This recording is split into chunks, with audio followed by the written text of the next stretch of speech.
Today on the 21st show, scams and fraud are all around us, from pyramid schemes to spam calls. We'll talk with Kelly Richmond Pope about why people do it and how we can better avoid being taken in. She's a professor of forensic accounting at DePaul and the author of Fool Me Once: Scams, Stories, and Secrets from the Trillion-Dollar Fraud Industry. I think that it's okay to trust people, but do your due diligence. Do both. You can do both. You don't have to do one or the other.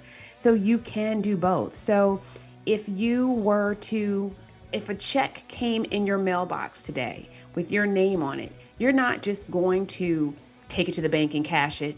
You're going to ask some questions. Who's the sender? Is this legitimate? I'm Brian Mackey with Kelly Richmond Pope today on the 21st show, which is a production of Illinois Public Media. But first, news.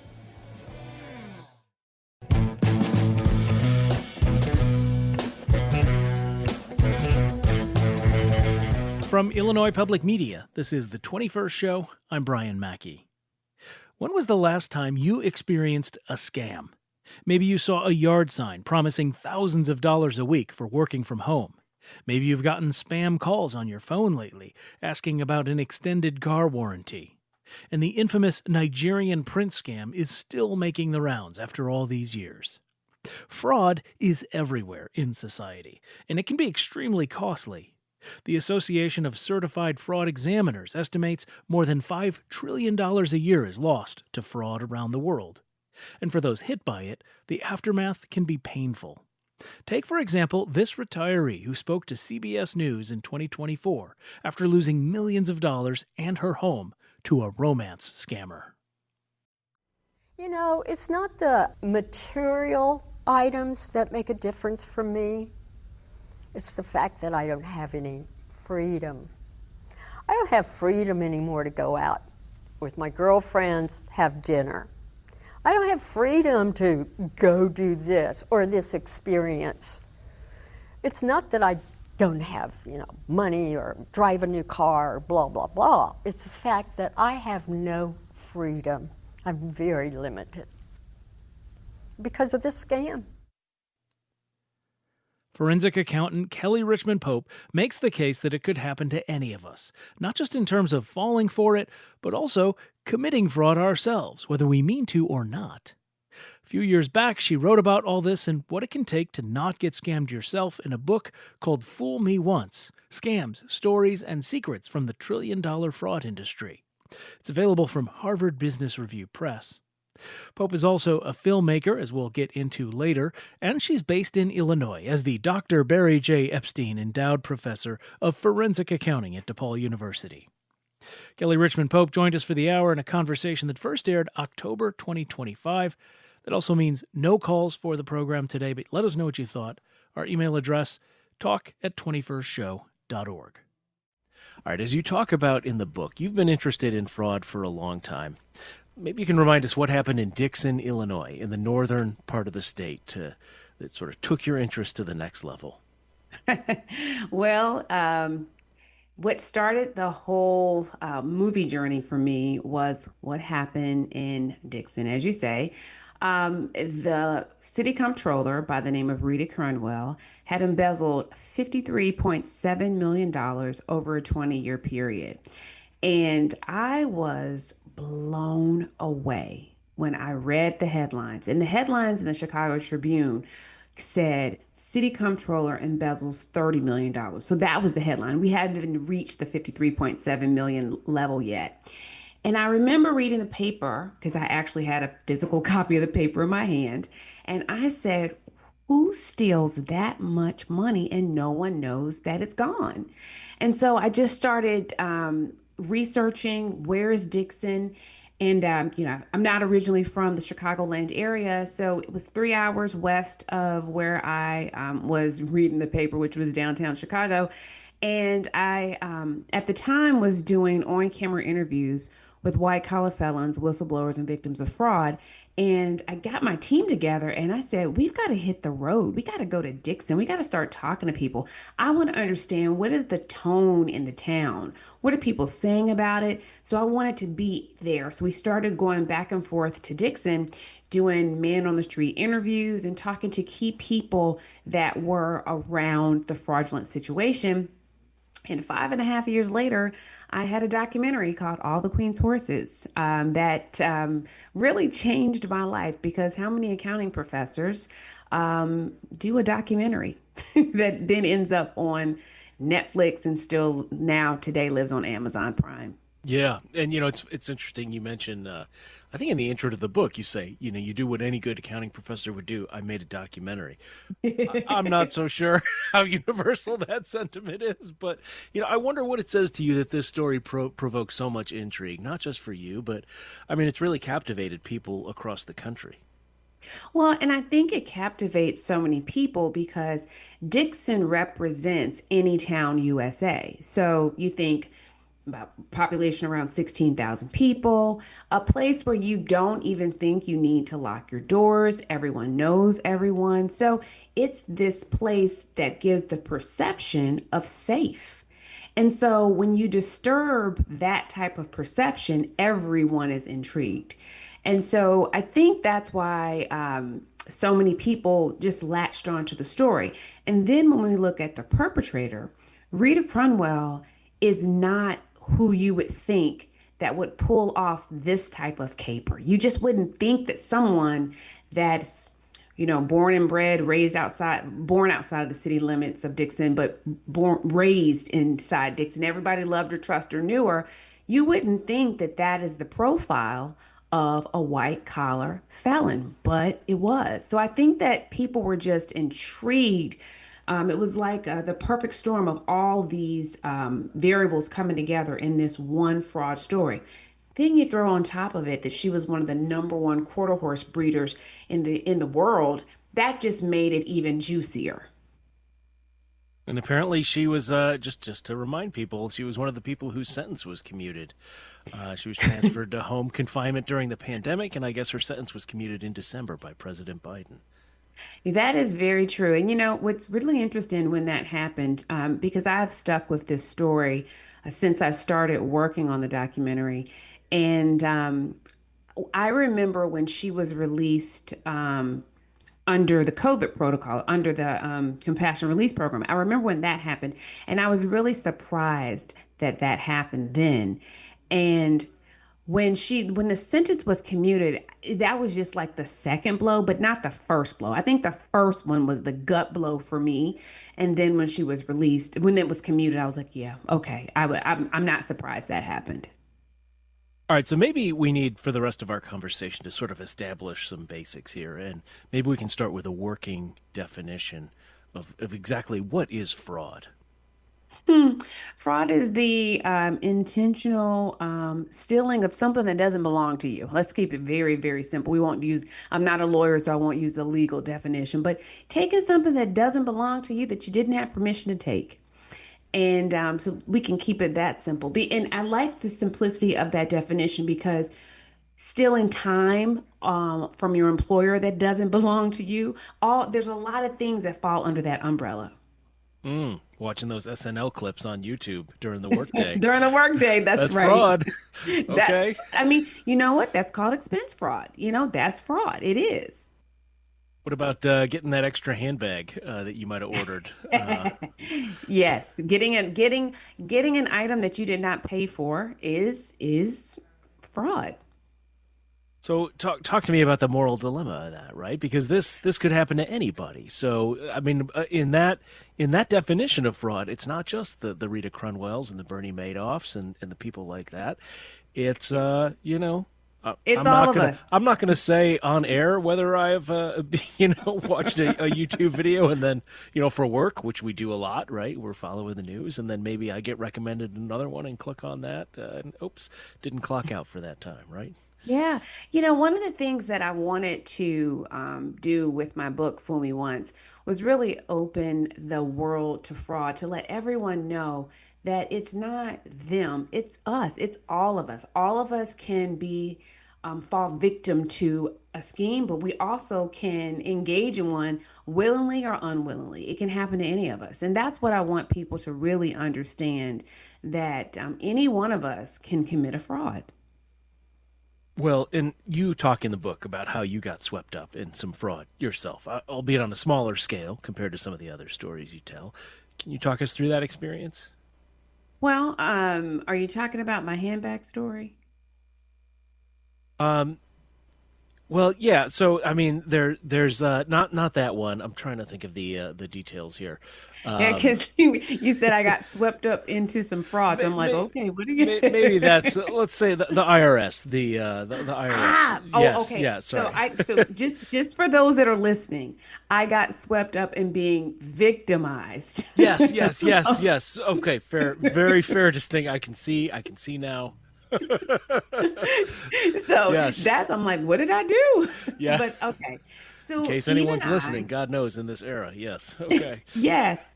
So IRS, the IRS one day called me, and if you could see me, you would see me doing air quotes around the IRS because I what I thought was a call from the IRS, which again was my first pink flag because the IRS doesn't call you.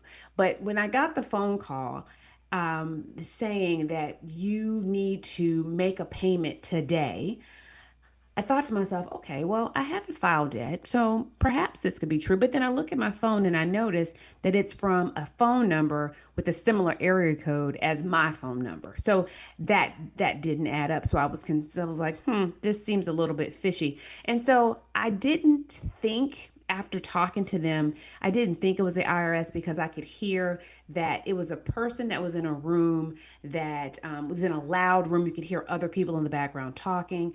The person had a very distinct foreign accent. Now, not that that could not be a person living within the United States, but it just between all of the other things, the accent, the loudness of the room, the phone number, it just all didn't add up. So I thought that at first I thought it could be real, but then as they started talking, I realized it's probably fake. So then I just said, I'm gonna have some fun with this now because I really think this is a fraudulent call now. So I played along, and the person on the other end said, "Well, if you give us your credit card number or your bank information, we can settle this right now." And I said, "Yeah, right. You think I'm going to really do that?" But anyhow, while I was having this conversation, I sent a text to one of my friends and said, "I want you to join the call and tell them you're my attorney." And so I told the person to hold on. The IRS agent said, "Please Quote hold on." unquote. Quote unquote. Yeah. Yeah, quote unquote. And so my friend joins and she says, I'm an attorney. I'm Professor Pope's attorney. I have a couple questions for you. And you could tell the person started getting really, really nervous. And, but before my friend joined, they said, if you don't make this payment, we will send officers to arrest you immediately. And I said, come on now. I mean, this is just a mess. But what's really interesting is because my radars went off. I knew it was after a while. After a while, I knew it was a scam. But think about somebody that might be in their late 60s or 70s or even 80s that got that call. They might not know that and might be very willing to open up, give their checking account, give their credit card number, and boom, they've been defrauded. So it's so easy to happen because it can sound and feel so real. And we want to often be very compliant to the laws and any rules. So if someone says you owed something that you didn't pay, you're more likely to doubt yourself first than to say, I did pay it. So I almost fell victim to a scam, but I ended up, of course I didn't, but I almost did. I almost did. Why is it? Why do we say? And you often hear this, right? That it's an age thing. That people who are older are more susceptible. Is this just about technological literacy, or is there something else going on there? I think as we age, and I'm in the era of aging too, we tend to doubt ourselves more. So your memory goes away a little. So you don't feel as spry as you might have felt when you were in your 20s or 30s. So you're more likely, I think, to say, I probably did something wrong before something else is wrong. So I think the elderly community is a target one because they tend to doubt themselves quicker. they also tend to have more resources. So they've saved up, they're not working anymore. They've have more money available than say someone that's in their 20s or 30s. And oftentimes, if they are living on their own, they may be too prideful to tell someone if there is a mistake that's been made. So they are a really, really easy target. But I think the forgetfulness of how we become as we age is one of the key reasons why I think they're such a good target for a scammer. All right, let me take a moment to reintroduce our conversation. This is the 21st show. For the hour, we're listening back to our talk about fraud, from how it works to how it affects our lives, collectively to the tune of billions, if not trillions of dollars. Illinois-based forensic accountant Kelly Richmond Pope wrote about all this and more in her book, Fool Me Once: Scams, Stories, and Secrets from the Trillion-Dollar Fraud Industry. I want to share a few texts we got when we first aired this conversation, October 2025. Christopher in Brimfield wrote, "You have to be on guard all the time, and it's also very important to keep your BS meter on full alert." And Lloyd in Danville said, "Fraud appears to be a new problematic way of modern life. People fall because society relies on communication and information. True and false, sadly. With government infringing on our privacy, government does have a role in slowing down the infringing of fraudulent activities." You can join our texting group and have your say on what we talk about on the show. Do that by sending the word TALK, T-A-L-K, to 217-803-0730. Again, text the word TALK to 217-803-0730. We'll continue with Kelly Richmond Pope after a short break. This is the 21st show. Stay with us.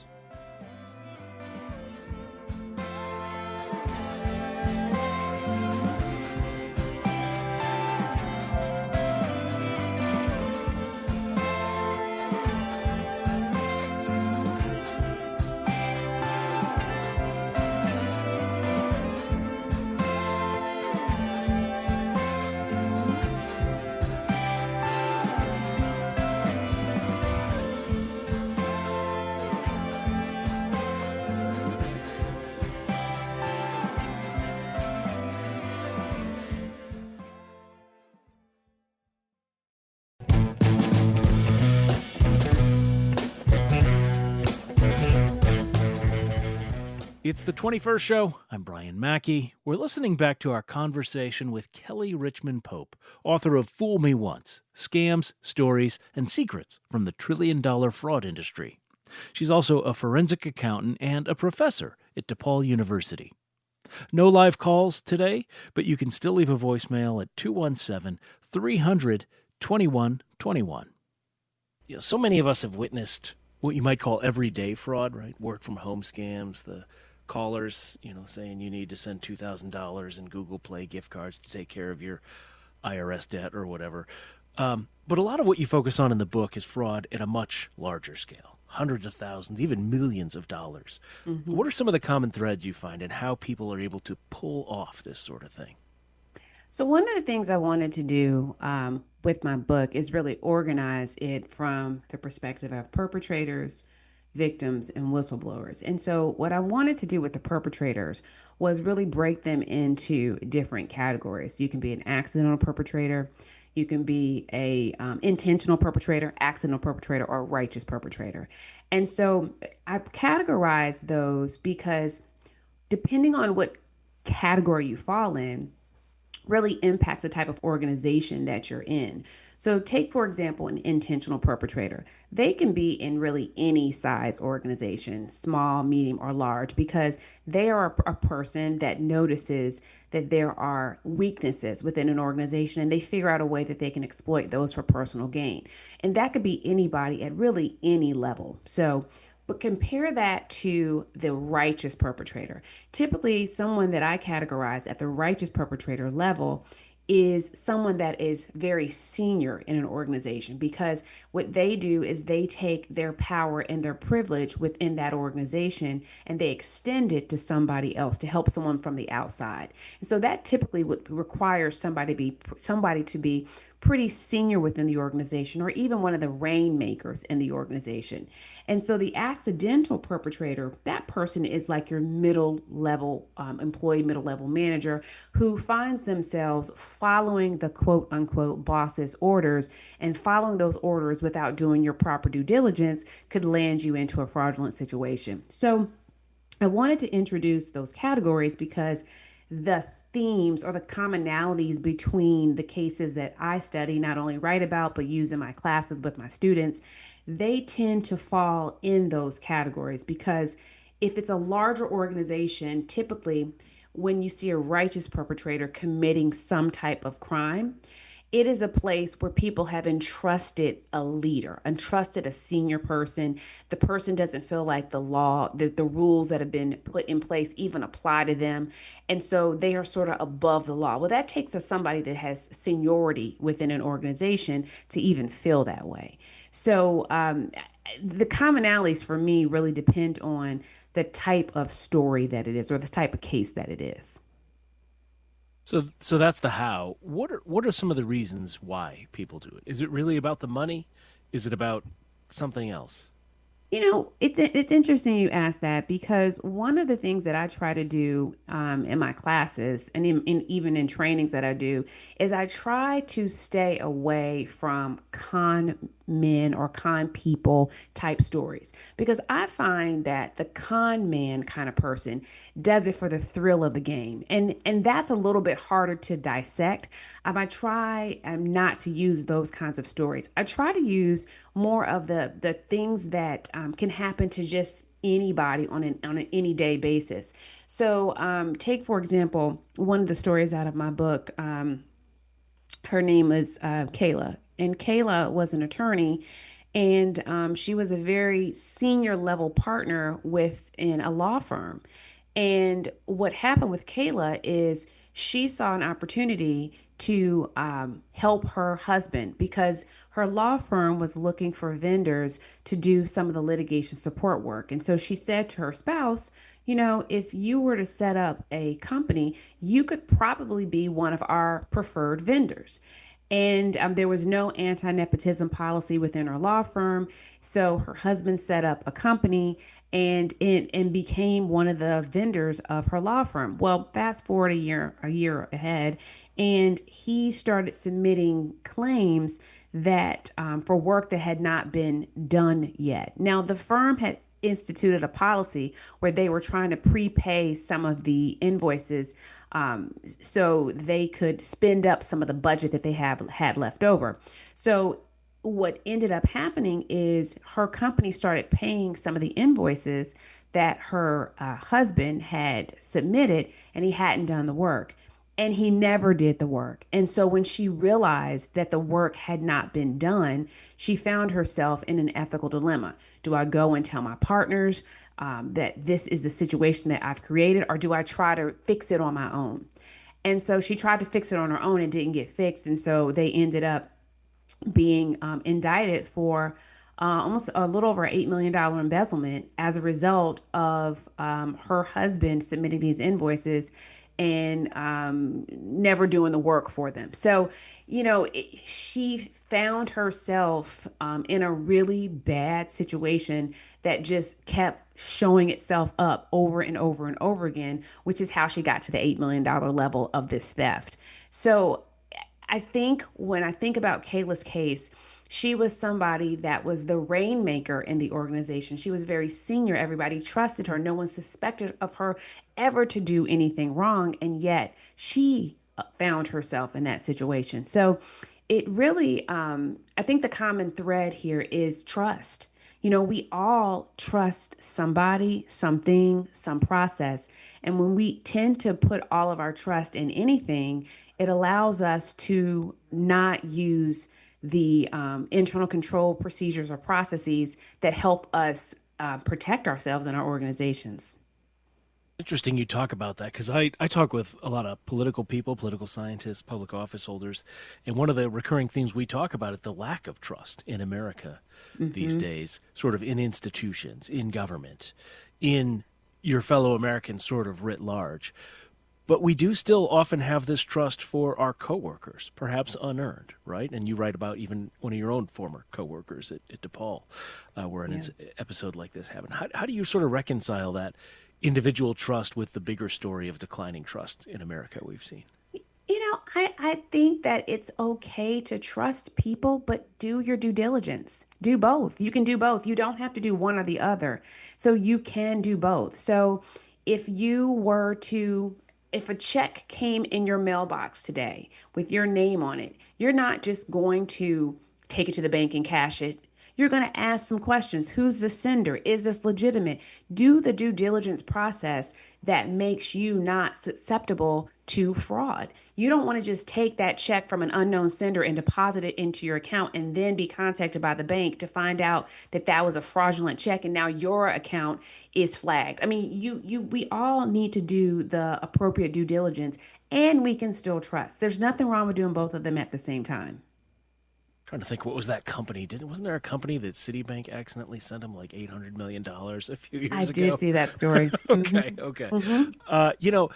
One of the things you also touch on in this book is the idea that fraud, when we do experience it, it can really have a tangible effect on our bodies and health, especially even when we're doing the fraud ourselves. Say more about that. Well, lying is very stressful. And if you really think about how difficult it is to maintain a financial fraud, it's hard. I mean, so I'm an accounting professor. You said it in the intro, so I'm got to put a little accounting in here. One of the things, if you have ever taken an accounting class, one thing that you learned was the accounting equation, which is assets equals liabilities plus stockholders' equity. And what we know about financial statements or what we know about the accounting equation is that it must balance. So if you take something off the left side, if you take something from the asset side, which could be cash, you then have to balance that out with something on the right side, which sits our liabilities and our equity. So when you think about when you're stealing from an organization, you first have to have access to manipulate the system so that your books or those financial statements will ultimately balance. That is extremely stressful. I mean, if you've ever told a lie, one of the things that you have to keep up with is who you told the lie to, what the lie was, and then all the pieces in the story that have to make the lie legitimate. That can be stressful and very taxing on anyone's body. There was one of the very first interviews I did with a woman by the name of Diane Katani. One of the things that she talks about, and she's in my Intentional Perpetrator chapter book, one of the things that she talks about is how her health declined during her fraud because she was lying so much. She was manipulating so many people around her that it ended up taking a toll on her health. So I think that there's two things at play here. It's the stress of it and it's the lying, that the stress that the lying creates. It's not easy on us because I don't think naturally that's our disposition to just make up stories and make up entries and make up fraudulent checks and make the whole thing just balance. That's not natural. So I think it just takes a toll on us. Does it matter if the person is a malignant narcissist? I mean, are there people who actually maybe don't experience it the way others But do and they enjoy it? that's an interesting point, and I do think that there are people that do have psychological disorders that allow them not to feel that. So we're not talking about our sociopaths of the world because I think that they don't respond in the way that many of us do.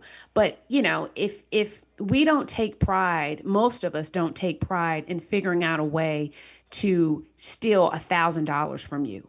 But we don't take pride in that. But there are people that are not moved by that. And so again, what I try to do when I'm bringing a case to class or a case to training, I try to find the cases that are relatable. A case that we just talked about in my intro to fraud class at DePaul, we talked about the Charlie Jarvis case. And so you might have seen this in the news. Charlie Jarvis was the founder of a company by the name of Frank. And Frank was trying to make the financial aid process for students a lot smoother. And she ended up selling her company for millions, hundreds of millions of dollars to JP Morgan. And what she did, one of the reasons why she was able to sell it for for such a large amount of money is she said that her user base was so high. Don't quote me here. I believe she said her user base was 3 million users and she might have had 300,000. Okay. So there was a huge discrepancy as to what she told the buyer, which was JP Morgan, versus what she actually had. And so after JP Morgan acquired her company and they started sending out emails to that customer base that they thought they acquired, those emails were either unopened or they bounced back, and JP Morgan started asking questions. Well, what Charlie Jarvis and her chief operating officer did is they used an algorithm to generate fraudulent emails. Now, you would think that is a really, really dumb crime. Because if you send out an email and it never gets opened or it bounces back, of course, that's a huge red flag immediately. So I try to use cases like that where people just make silly mistakes that we can learn from, as opposed to the person that takes pride or doesn't have any feeling about the hurt or harm that they're causing people. Because I don't think that people can relate to that type of behavior in the way that they can relate to the mistakes that a Charlie Jarvis made.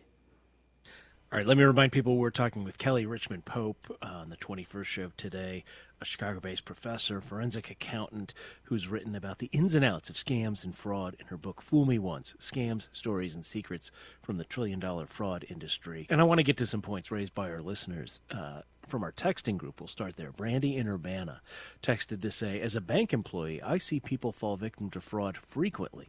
Some people are particularly vulnerable, and those are the most common targets I see. I think right now the proliferation of AI into that space is even more concerning. AI voice is so advanced it can really sound like an actual person, which might expand the pool of who might be vulnerable to certain scams. As a society, I think we should talk more openly about fraud. People are embarrassed to admit they've been scammed, so we should work to break that down to encourage them to report, end quote. Thanks for that message, Brandy. Kelly, there's really 2 points I want to get to here. One is what Brandy mentioned about AI. You came out with this book in March of 2023, just a few months after OpenAI released its first sort of public version of ChatGPT. How has AI changed the way fraud works? Wow, I tell you, AI is the fraudster's dream because, as Brandy mentioned, the deep fakes of how you can disguise how someone could sound like me. You might not even be talking to me. This might be AI, Kelly, for all you know. You could probably find my voice and answer a question and it sound just like me. And so it's really made, I think, fraud creation quicker and fraud detection better. So we have to, I think we can use the tools to help us, but it also, we have these tools now that make it so much easier to create fraud. So it's this balance because as it's being created faster, the tools will help us to detect it better. So maybe it's a wash. I also want to bring up something else Brandy mentioned, which is this idea that we should talk more openly about fraud. We need to take a break in another minute or so here, but how do we navigate the obstacles around doing that? I think, fraud is that dirty F word. It's something that people don't want to share that they were the victim of. They definitely don't want to share if they were the orchestrators of it. And they often are demonized or humiliated if they're the whistleblower of it. So it's been a very hard topic to talk about because of all of the negative connotations around everybody with it. And so I think we have to change the narrative around a few of those variables. So if you think about the perpetrator, so the perpetrator is going to have negative connotation just by nature of them being the perpetrator. But the victims experience a level of shame that they are not openly going to share, especially in the area of romance scams. If a person has been defrauded that way, the likelihood of them wanting to share that on a public forum is a little bit different. All right, we have to take one more break on the program. When we come back, the conclusion of our conversation with Kelly Richmond Pope. Her book, it's called Fool Me Once, Scams, Stories, and Secrets from the Trillion-Dollar Fraud Industry. This is The 21st Show.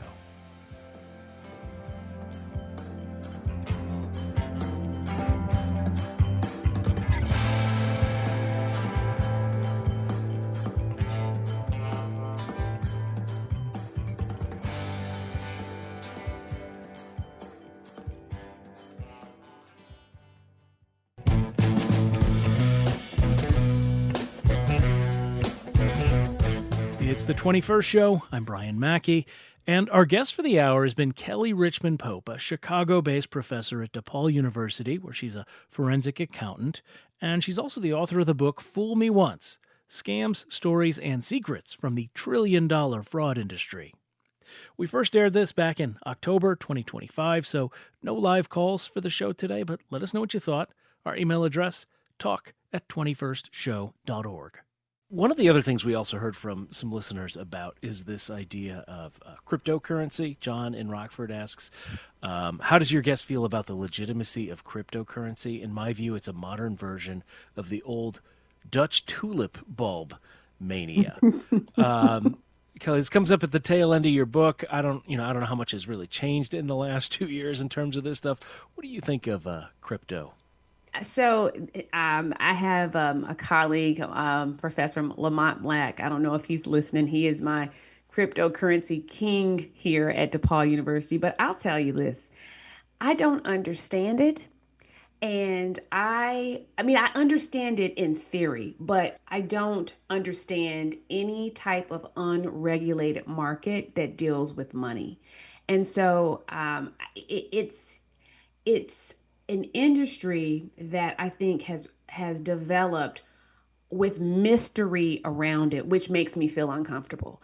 And so I know that there have been some big winners with Bitcoin, and if you were one of the early people, you're probably you got out and got your money. But to me, I just don't understand that it's this digital currency that I still have to convert into money to actually live off of. And so the unregulated function of cryptocurrency just makes me uncomfortable. And I was at the end of my book, I talk about being in this movie called The Highest of Stakes about this gentleman by the name of Richard Hart, who at that time developed one of the fastest appreciating stable coins called Hex. I don't know where Hex is today, but I do know that there are a lot of people that lost a lot of money investing in Hex. And so I just I'm a skeptic when it comes to cryptocurrency. So that's my feeling on it.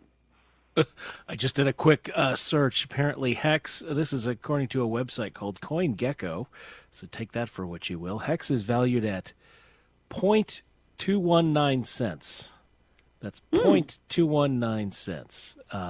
So, yeah, I got to say, maybe we'll get somebody complaining about this, but I don't get it. I know that paper money is sort of an abstract concept as well, and it's not backed by gold anymore, but it strikes me as a lot of nothing.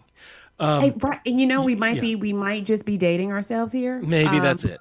Maybe that's it. So, yeah.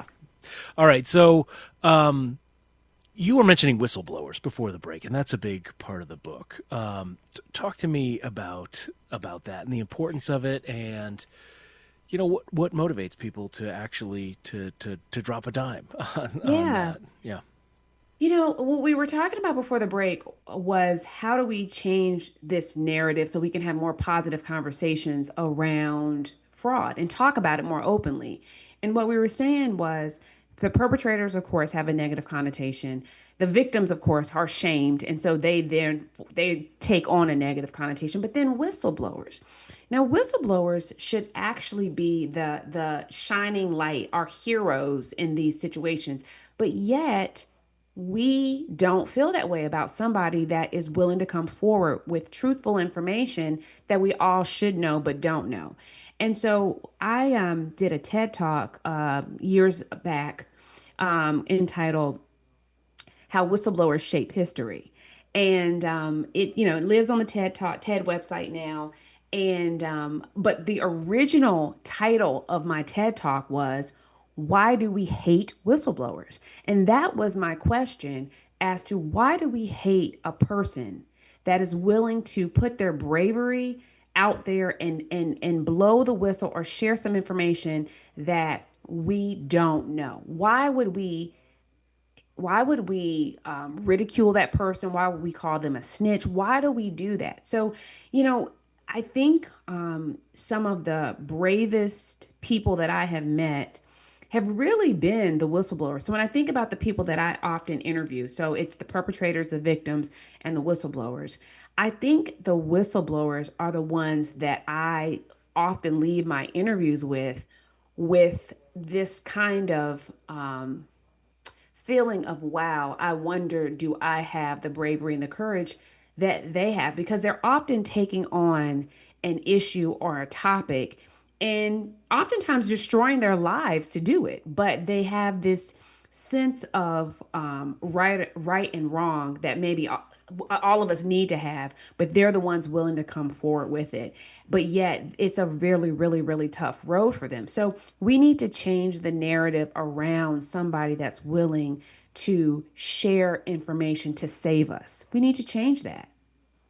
I wonder if one of the reasons that people hate whistleblowers, to take the original title of the TED speech, is, I'm reminded of that line from Henry V, right? Those who are not, he's rallying his troops to the Battle of Agincourt, and he says, gentlemen in England now abed shall think themselves accursed they were not here, and hold their manhoods cheap. Mm-hmm. I mean, are we thinking like, boy, I'm angry at you because I wouldn't have the courage, let's say. I think so. I think absolutely. I think that although it is a very admirable act, it's an admirable act that we can't do or we won't do. So then we almost gaslight the person because we couldn't do it. And so we turn our admiration almost into anger that they're willing to come forward because we couldn't do something that they did.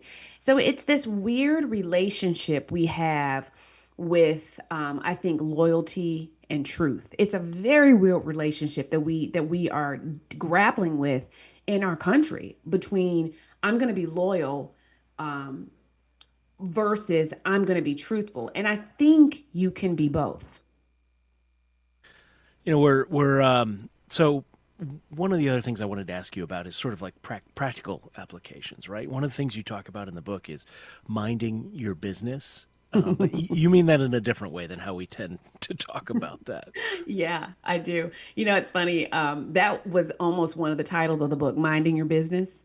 But we went with Fool Me Once. But, mind your business means to pay attention to what is actually happening in your business. Pay attention to it.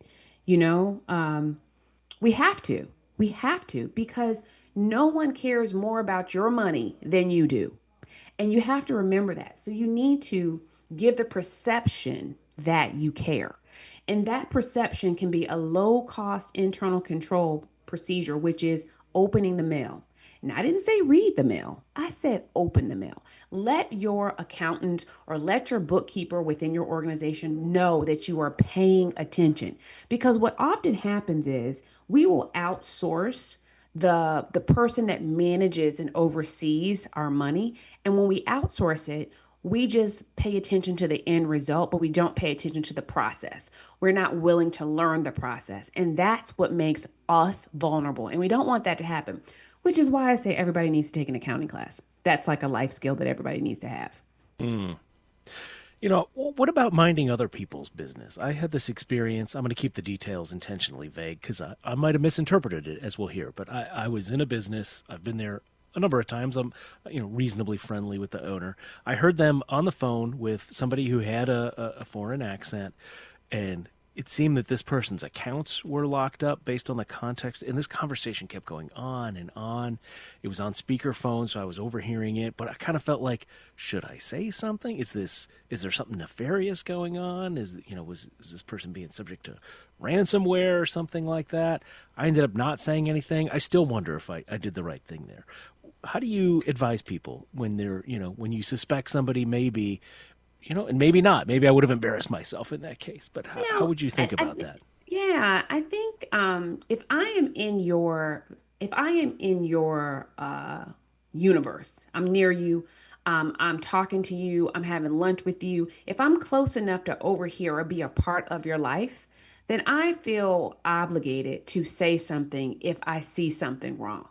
And if I'm going to lose a friend over it, but I saved you from something, I'm willing to do that because I feel like being an accountant, being a CPA, understanding auditing, understanding enough tax to be dangerous, I don't know that everybody has that type of knowledge. So if you hear something, then I think it's your obligation to say something because fraud is one of those things that it's upon us to really stop it. You quoted the ACFE research in our open today, and one of the things that the ACFE historically has shown us over the past 10 years with their research is whistleblowing or whistleblowers are the number one ways that frauds are detected.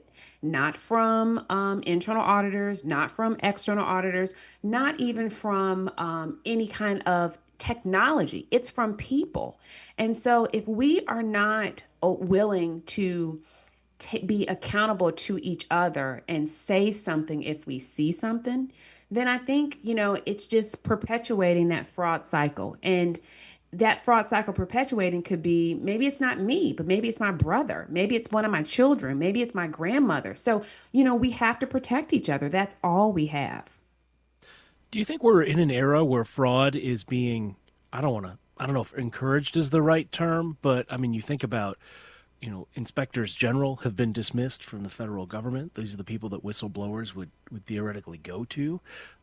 We've seen, foreign governments giving our president a gift of a private jet, which apparently he gets to keep after leaving office. There's these meme coins, bitcoins. Even I was reading where Barron Trump, 19-year-old sophomore at NYU, is reportedly worth $150 million thanks to Wow. the family's crypto business. Are we in an era where, and I should say, prosecutions are being, taken away from white collar crimes and put more on immigration enforcement? So, I mean, are we in an era where fraud is going to be on the rise? How do you think of that? It's a very interesting question. I think we are in an era where, for some people, they can engage in fraud in the open day and not be prosecuted. For some people, but for the masses, for most of us, if you commit insurance fraud, tax fraud, Ponzi schemes, you're going to jail. And so I think that the best way for us to navigate what we're seeing is recognize that there is a difference between how some people are able to navigate and operate and how others cannot.